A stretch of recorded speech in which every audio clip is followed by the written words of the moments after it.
Connaître, aimer, protéger les océans. La devise de l'Institut océanographique illustre bien l'action des personnalités du monde de la mer qui sont récompensées chaque année lors de la remise des grandes médailles Albert Ier. Le commandant Cousteau, Leonardo DiCaprio, Sandra Bessudo, pour ne citer qu'eux, ont reçu cette distinction par le passé. Et cette année, dans la grande salle du musée océanographique, c'est une navigatrice entrée dans la légende lors du Vendée Globe Challenge au début des années 2000 et en battant le record du tour du monde à la voile en solitaire en 2005 qui a été distinguée. Ellen MacArthur a désormais une fondation qui porte son nom et dont la mission est d'accélérer la transition vers l'économie circulaire.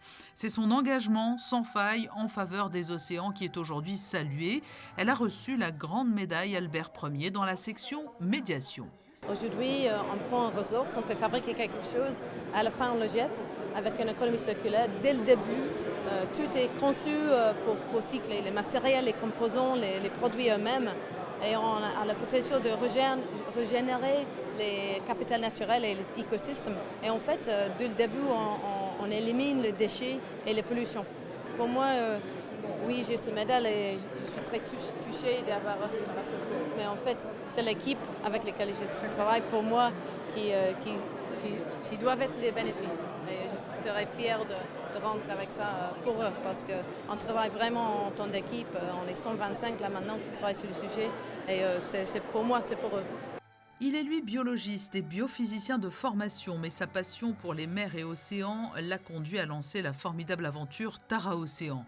À travers un tour du monde de 3 ans avec 50 escales, cette expédition a permis de mieux cerner les effets du réchauffement climatique sur les systèmes planctoniques et coralliens.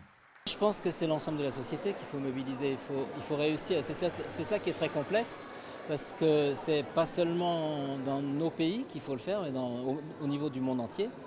Et donc il y a un gros problème de communication, d'information, et puis aussi de proposer des solutions.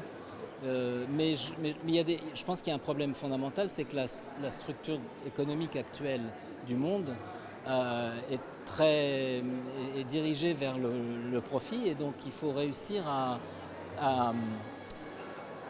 progressivement à combiner les impératifs écologiques avec les impératifs économiques.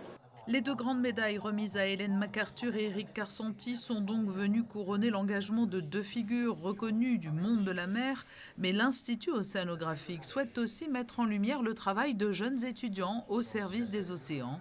Andrea Thiebaud a ainsi été récompensé pour sa thèse sur les fous du Cap et la façon notamment dont s'approvisionnent en nourriture ces oiseaux. Quant à Casimir de la Vergne, ce sont ses recherches sur les éléments du cycle de la vie de l'eau antarctique de fond qui ont été saluées.